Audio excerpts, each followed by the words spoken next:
Hello, everyone. Welcome to Let's Talk Off the Podium. Actually, this is the first time we're doing the recap with our principal guest contributor, George Jackson. Welcome. Thank you very much. How are you doing? I'm doing well. It's great to see you. It's awesome that we're able to do this on sort of semi-regular basis.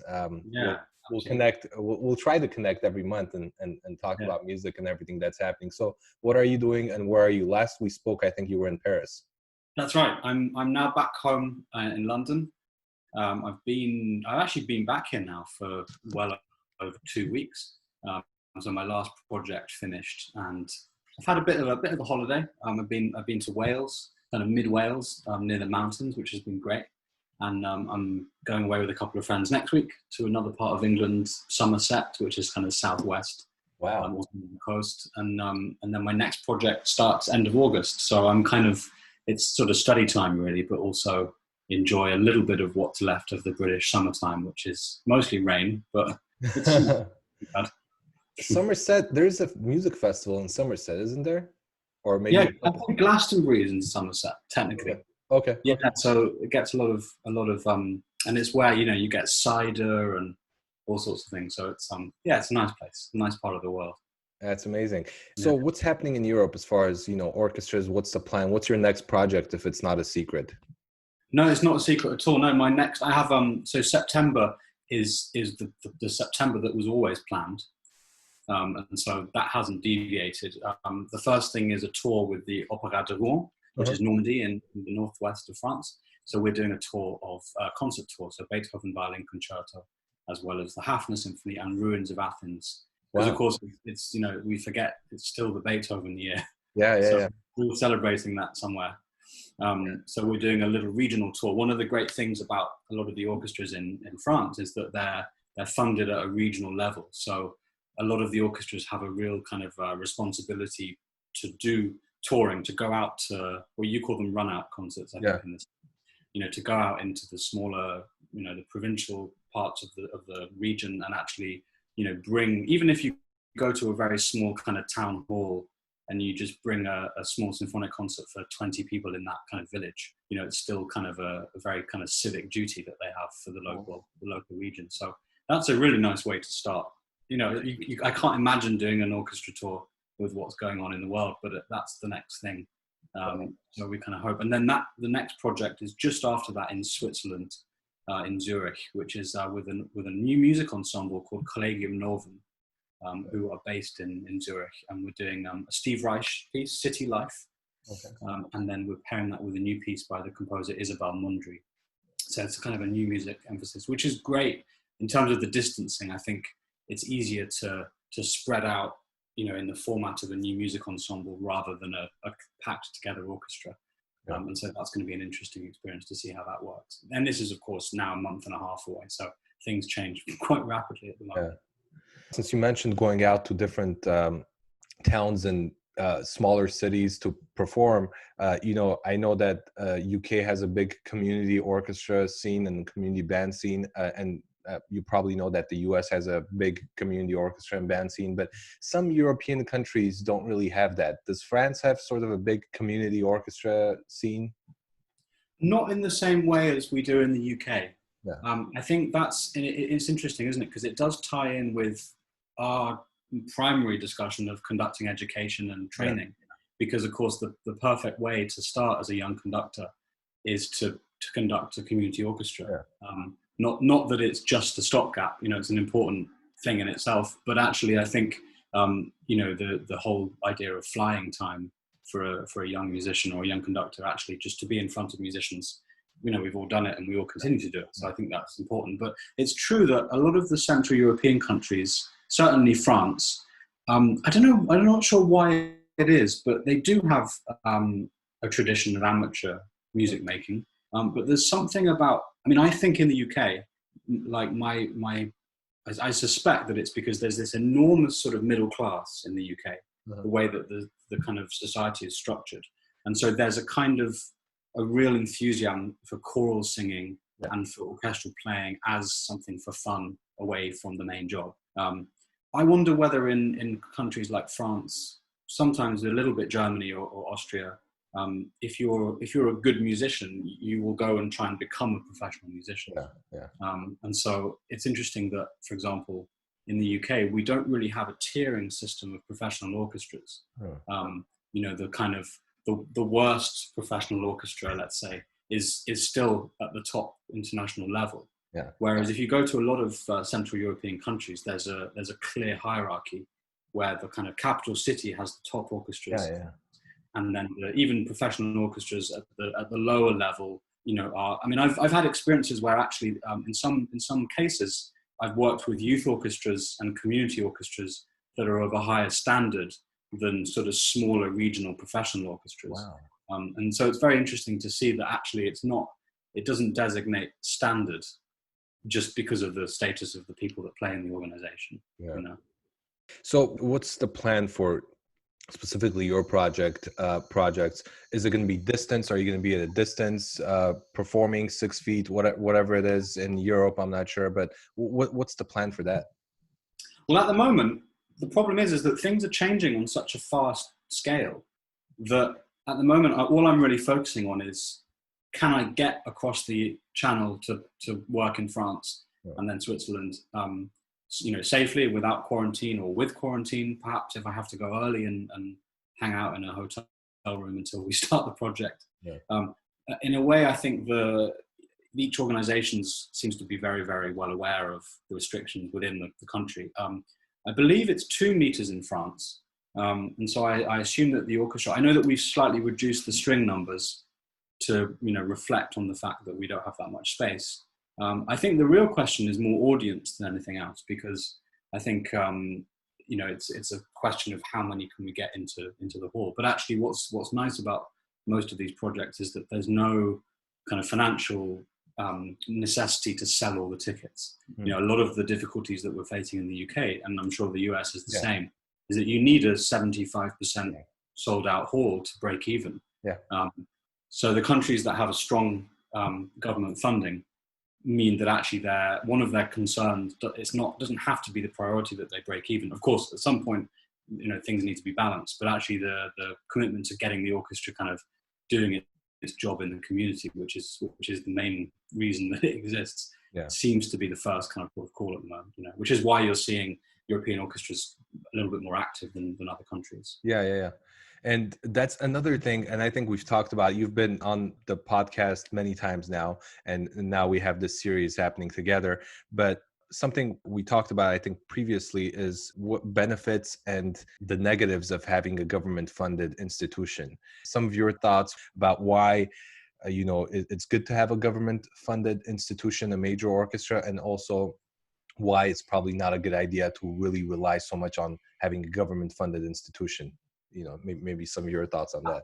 Yeah, it's interesting because I notice being British and being based in London and being in the UK, I'm on most of these things, I'm directly in the middle. My feeling is almost exactly between the American system and between the European system. I've seen problems with both, and I've seen positives with both. You know, I think what I like in the American system, for example, where, you know, the community through its private donation are responsible for what the orchestra does, I think that makes the orchestra answerable to its patrons, to its community, in a way that's actually very healthy. You know, if an organization isn't doing very well, you know, in terms of the community, there's a reason why. They're not getting the programming right, they're not getting the kind of the quality right, or whatever it might be. And I think actually having that dialogue with the people in the community who are responsible for it, it means that the orchestra will always get better. You know, it's sort of, I suppose it's like the kind of marketplace defines the quality of the organization. It does mean that times like now, with the situation we're in now, it's very likely that people will not be in a position to have the spare income to help an orchestra or to give to an orchestra. And so there's no safety net. You know, I think that's the biggest difference. So obviously in a purely hypothetical world, it's a great idea that everybody is able to contribute, you know, to an orchestra and be responsible. But now we're at the point where, okay, there's a safety net, you know. And I think as well, from having experienced very, very different American communities, it seems that a lot of people give money either to the arts or to health, so to hospitals, for example. And of course, we're in a time where we're focusing on health, we're focusing on nurses and doctors, and so it seems like much more likely that people will want to continue to give more money to hospitals, which is very fair, and I think it's right. And so it does. I mean, I'm sure there'll be some research done somewhere that looks at the way that maybe money will go from the arts into health. And so I think the arts are going to have to, in a long-term way, cover that to some extent. And then in Europe, I think it's interesting because, I mean, the idea really is what does the government of your region think that you have a right to access? Mm-hmm. And it's nice to be in a society that the people ruling it genuinely think that you should have access to art and to music and culture. And so it's always quite nice to feel valued when you do that job, you know, especially I've been to very, very small towns, for example, in Germany, tiny towns, and you go, and at the center of the town is an opera house, mm-hmm. and it's fully paid for. It's, you know, from an economic perspective, it creates jobs. You know, they have, you know, hundreds of staff on full-time salaries, part of the community. And then at the same time, you realize that, I suppose the direct way of it is that the community are paying their taxes, which go into the theatre. And so it's a less direct way of doing that. But I have seen problems. You know, I think I have seen situations in a system that's more funded centrally by government, where actually you might have somebody who's in charge of the opera house who has sort of carte blanche to do whatever it is they want to do artistically without any accountability to the community. And so I think if somebody can find that balance between being answerable to what the people want, because of course the other thing as well is that sometimes if you take all the different voices of a community, I mean, you can't fit your organization to do everything that they're asking for. You're taking things on board. But I think that what's important is that, you know, in a way, you want the music lovers to be responsible for the music happening from that perspective, rather than it being a bureaucratic thing, which does happen. Yeah. So if things were to stay this way, you think that European orchestras, at least, you know, I think you're working a lot in France and the UK, but do you think those orchestras will continue to work in the same manner that you've seen them work recently? If things continue to stay the same way and don't get better, you think the orchestras will just continue to do what they're doing now and just keep at it? I think the difference is that there hasn't been a sort of existential crisis in the arts that there has been in the States, and there has been in the UK. Yeah. But for example, I remember the last project I did in France, you know, talking to members of the orchestra. I don't think they'd been through the thought process of what if we can never do this anymore, which we're all having quite regularly. Yeah. You know, especially conductors, but actually more so opera singers and choirs. You know, they're perhaps forgotten in the discussion, but actually, I don't think the idea that there can't be an orchestra or an opera house isn't even in the debate. And so that's a good thing there. And so that's definitely for the future. But I imagine that I'd like to think, and what a lot of people are saying, is that this whole thing will just be a footnote that will get through and, you know, we'll move on. And there will definitely be health and safety things which change. You know, I imagine that most string players that I've spoken to really feel very naked being on their own desk and, you know, being responsible for their pages and not having a partner. And so, I don't know. I mean, maybe this is what changes the way orchestras are set up, you know, as a whole. I don't know. You know, maybe even the idea of, I know that a lot of people are trying to talk about technology and, you know, the iPad as a way of having the individual parts using a footstool, for example, to, you know, pedal to change pages. Maybe that solves the problem for the string players, and we'll never go back to, you know, two at a desk. And, you know, I don't know. I think there'll be lasting effects from all this. But I'd like to think that, you know, we do go back to what we consider normal. I mean, that's just what happens. I conducted Mahler 1 last year, and the concertmaster actually used exactly what you just described. He used an iPad and he was just changing the pages himself. Although he still had a stand partner, but his stand partner was okay with, you know, having an iPad, and they were both fine with it. So it worked out well. I know some conductors use it. Do you use an iPad? No, never done it. No, very occasionally I've had a PDF of something that, particularly new music that hasn't arrived in the post, or you're waiting for a copy and you can just look, you know, flick through. But I like to print things, you know. And it's funny because I'm a Kindle person, you know. I like to read ebooks and everything. But with scores, I don't know, it's a different thing. Hmm. And it's scary. I mean, I just think, if I'm up there, especially if it's, if it's kind of standard repertoire, and if you lose connection or whatever it might be, or the battery dies or something, if it's standard repertoire, the orchestra feels comfortable. I feel like I at least have, conducted the piece a couple of times or heard it many times. But if it's something really new and you're up there and something falls apart, it's really scary, both for you and the orchestra as well. So it's a risky thing to do. But I'm seeing, I think it would scare me. yeah, and I'm seeing more and more friends use it, so I'm tempted to go for it as well. But it's Yeah. I think it depends how you study as well, because I'm someone that writes quite a lot in the score, and me too. I've recently started noticing that I really know a score when the pages are a certain level of having been destroyed by turning them, and That's awesome. that's become a mark of me having studied enough. And so things like that, where you don't have that physical interaction with something, I think it's important to, but everyone's different in how they do these things. What's one piece, what's something that, after all of this time, maybe, you probably didn't conduct quite a few concerts throughout this time that you should have conducted because of the pandemic. What's a piece that you have in mind? I really want to do this piece. It's like on my mind. I really can't wait to have the opportunity to do it. Is there a piece? Well, there was a program which I was really excited about, which was part of the cancellations that happened in July. So the beginning of this month, which was it was a program which was supposed to combine sort of David Bowie and Radiohead influenced classical music. So Philip Glass's First Symphony was the main item in the program.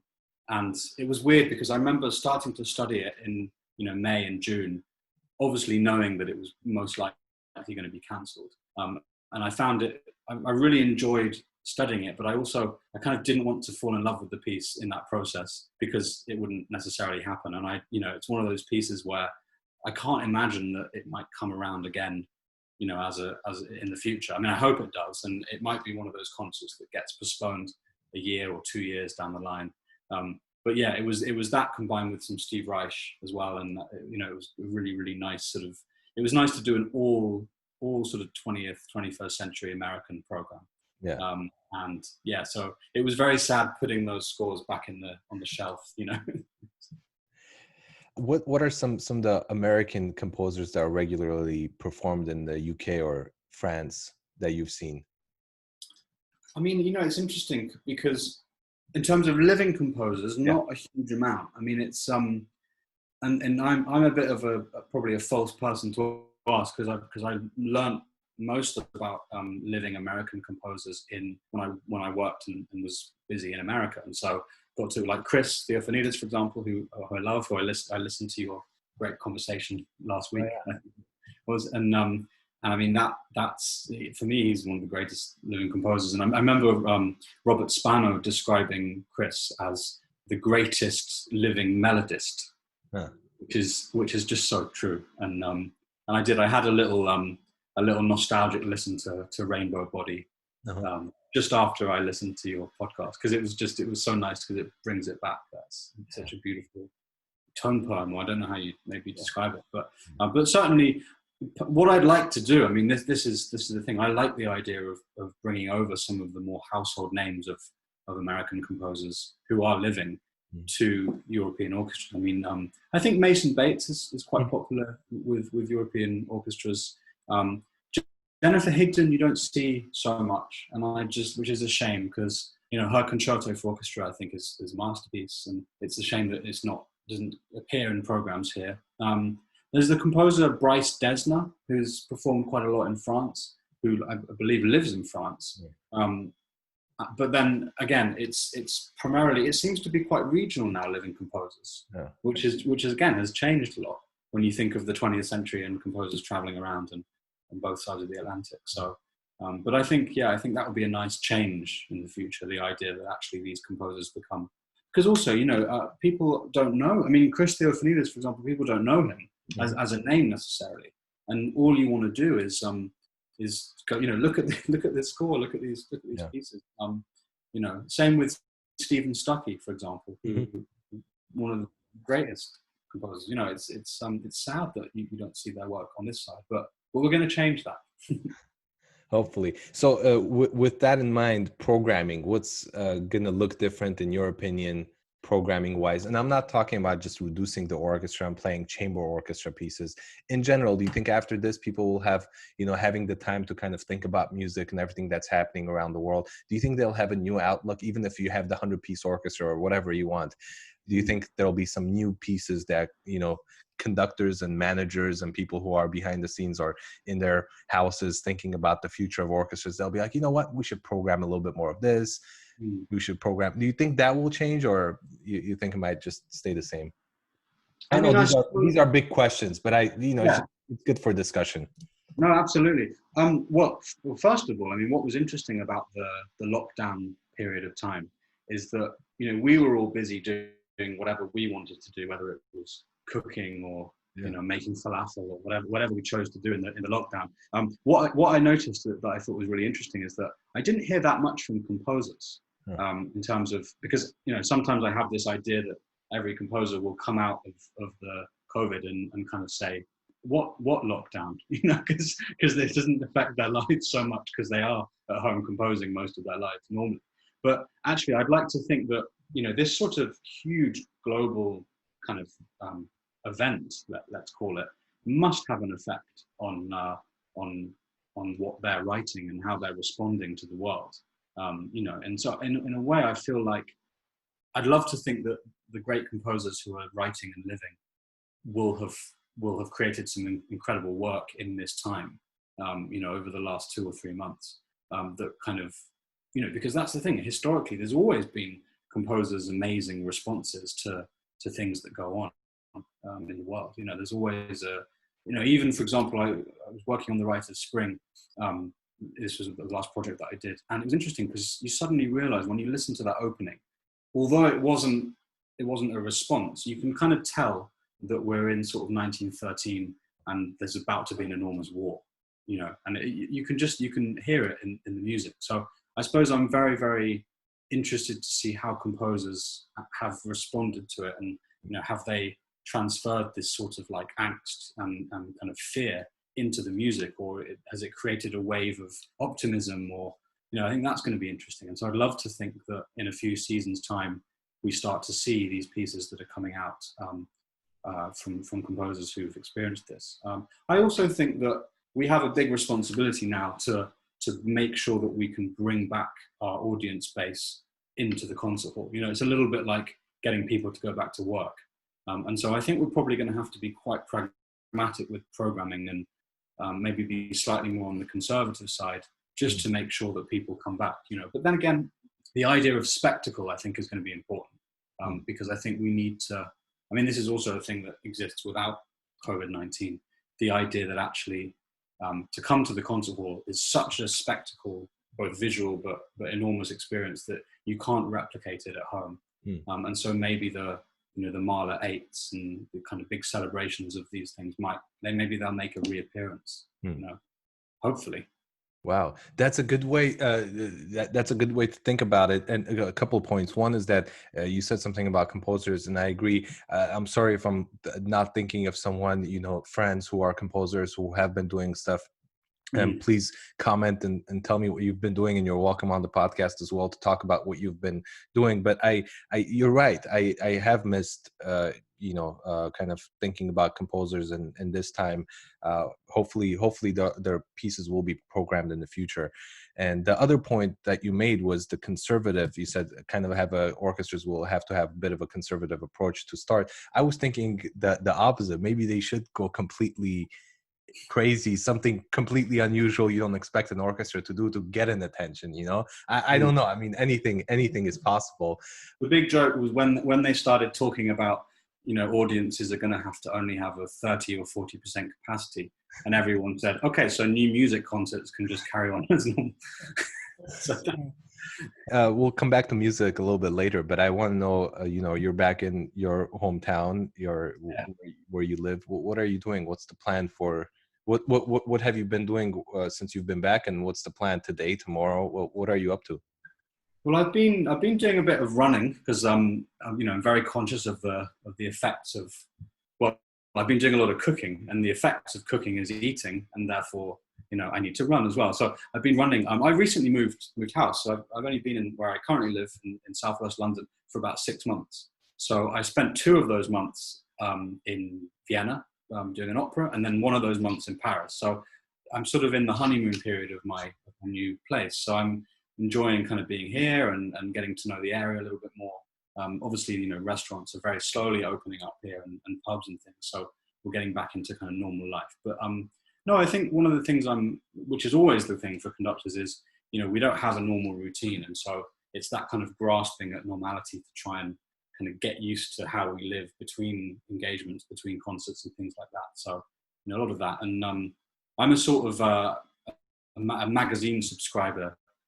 I tend to subscribe to 2 or 3 magazines, weekly periodical type magazines, political or anything like that. So, when I come back from being away for a month or so, I have like this enormous pile of magazines to catch up on. Often it's old news and stuff, but actually, yeah, I've been doing a lot of reading, and I tend to not read kind of novels and fiction at the moment.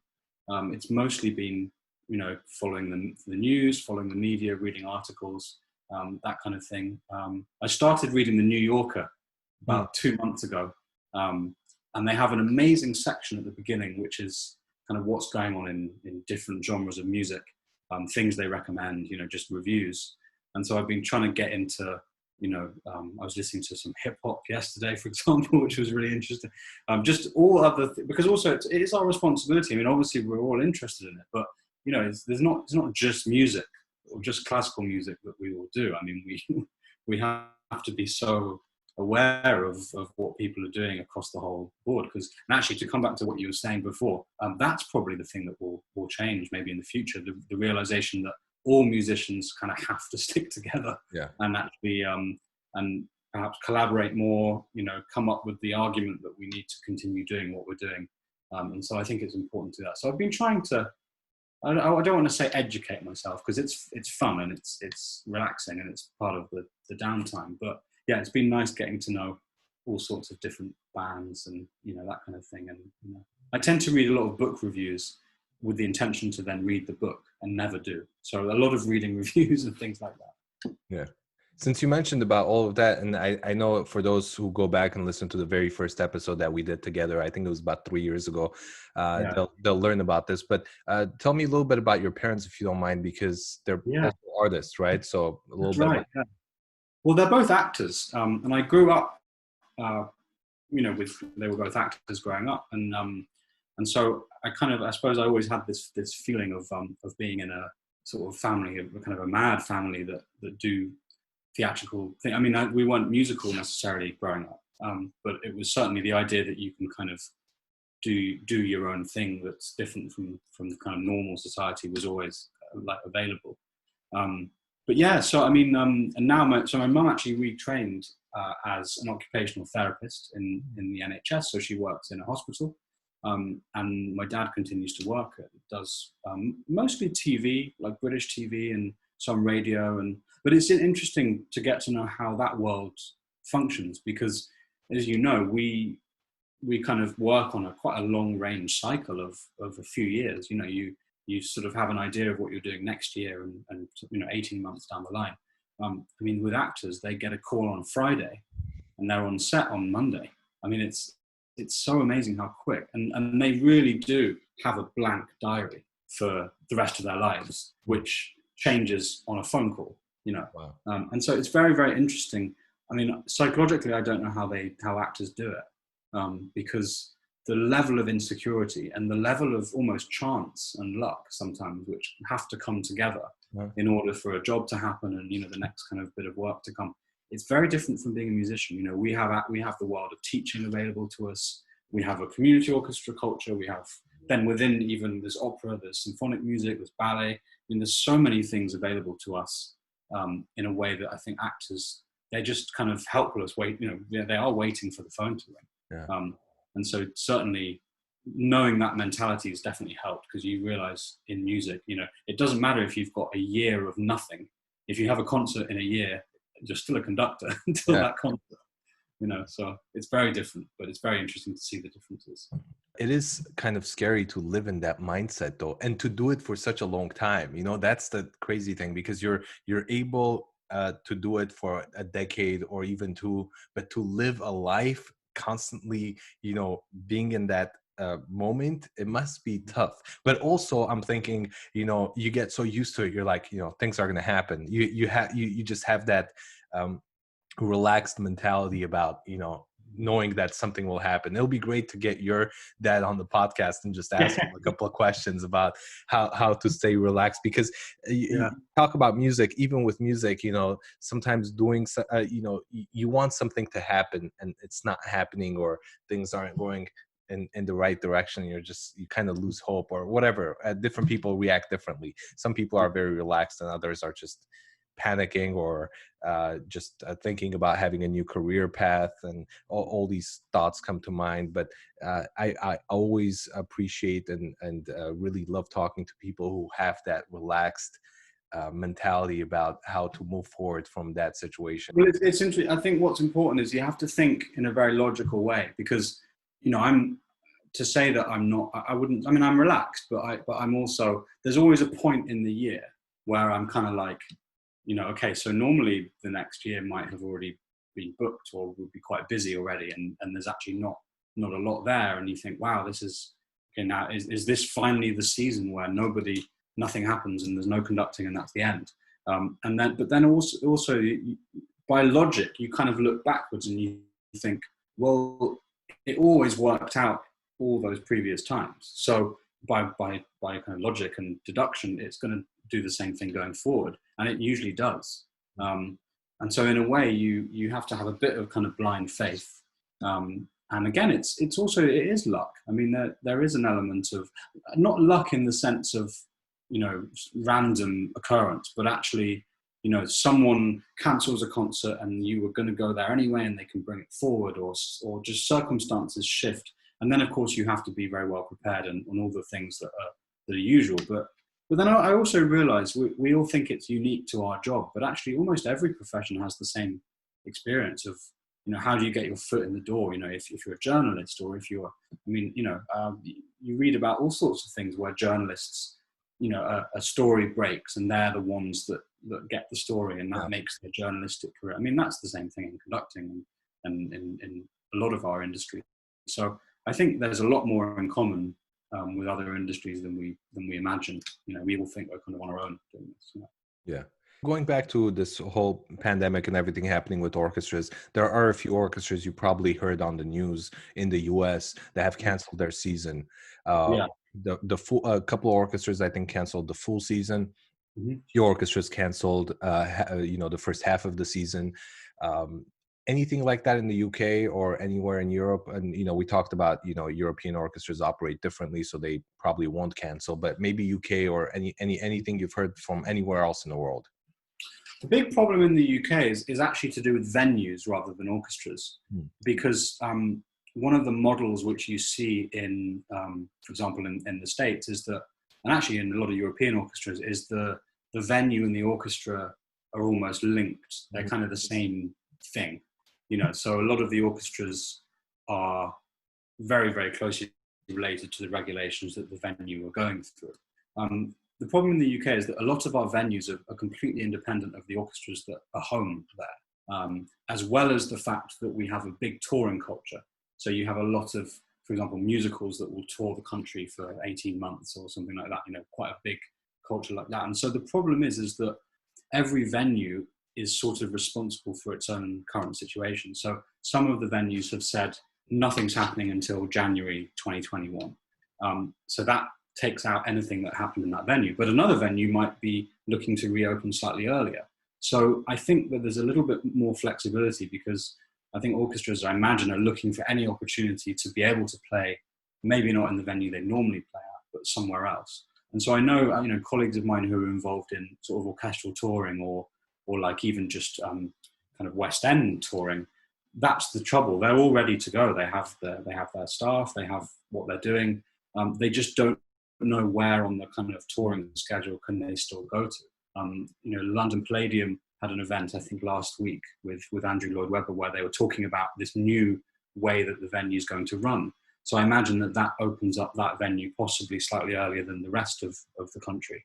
But I think the real test actually now is in who can be kind of flexible and creative minded to work out how this can happen, and also for us, this whole thing of the outdoor culture and playing outdoors, that we've never had that culture in the same way as other countries because of the weather, just you can't, yesterday, for example, it was raining and windy and it was about 11 degrees centigrade, which is, I don't know, probably 55 or 60 maybe in Fahrenheit. So, we're talking about autumn kind of, or even winter weather. And, so the idea of getting through the pandemic and then planning a big open air series and then cancelling it because of the weather, it adds even more insecurity, and so it's a shame because I know that a lot of the European orchestras are able to go and play outside and in sort of amphitheatres and outdoor spaces, and it makes it much easier to play.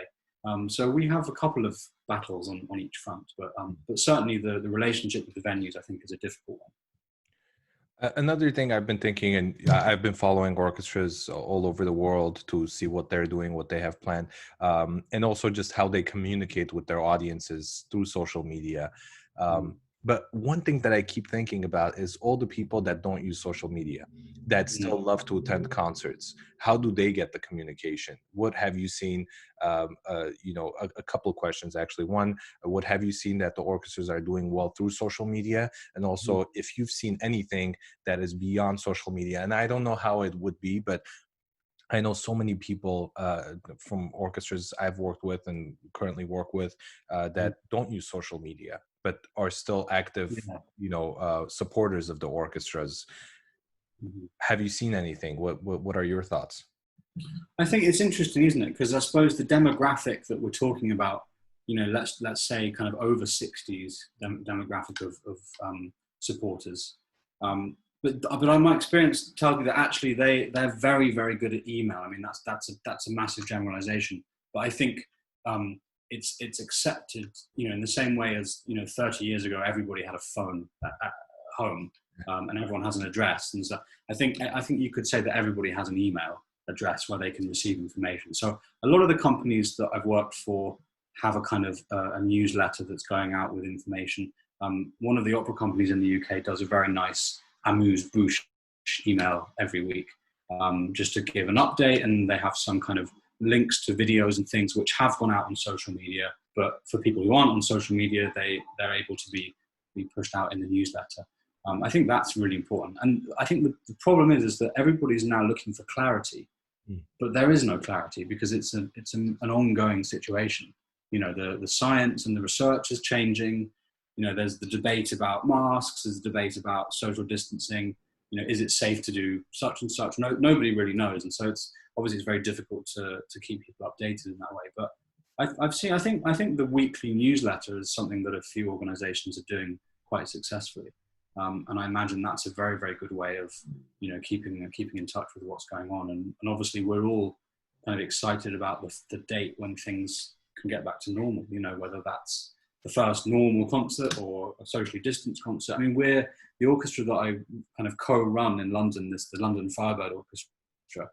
We're currently trying to open our season in September. And so we're coming up with a few different situations that we can imagine. So we're probably going to go for a strings only concert, just to give us a bit more space. And so we've been doing a lot of programming of string repertoire. And then, we have two situations. Either we do a live stream, which we send out to our kind of audience base so they can see the concert, and it's kind of a live event, and exclusive, maybe I'm not sure whether we're going to sell tickets or whether it's accessible for our kind of patrons and our donor base. But on top of that as well, we might even be able to have we're resident at the St. George's Hanover Square, which was Handel's church, in London, central London. We can probably, with social distancing, we can get about 300 in the church. Oh, wow. So in an ideal situation, we might be having a concert end of September with about 300 in the audience. There's talk about temperature checks at the door, getting rid of an interval so we don't have to think about people getting in and out.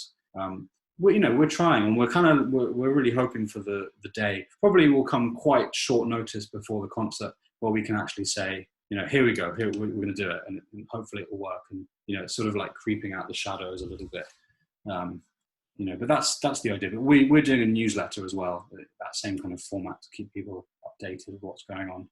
Well, thanks, George. It's been a pleasure as always. Anything else you want to add before we end? No, I'm excited. It's amazing how much changes. What's nice about doing this on a regular basis is, we'll probably talk at the end of August or early September. I mean, that who knows what will be happening at that point. Yeah. Well, it's been a pleasure, and thanks for doing this. This is the recap. George Jackson, thank you so much. Thank you very much. Thanks for listening to Let's Talk Off the Podium. If you enjoyed this episode, please comment, share, and subscribe. Stay tuned for the next episode.